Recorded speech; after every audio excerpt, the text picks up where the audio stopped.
many years ago about forgiveness.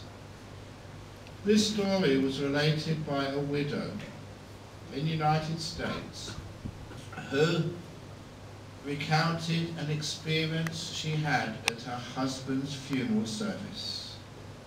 In the funeral services they have in many Western countries, and I think it may be becoming the same here in Malaysia, part of the funeral service is when the loved ones get up in front of the microphone and say something about the person who's died life.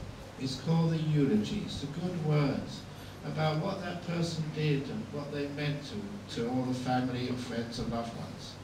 It's a very beautiful part of the funeral service, when you're summing up a life, where you're celebrating the life, where you're remembering all the wonderful and happy deeds that person who did.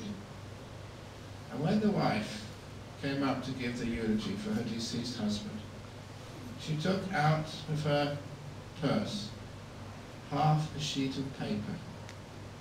And she recounted that her husband had this piece of paper before she had met him, and how he carried this piece of paper with him throughout his whole life, and how this piece of paper helped him forgive both himself and others who had hurt him.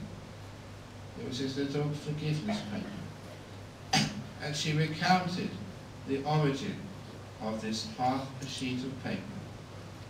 She said her husband told her that he got this piece of paper one day at school.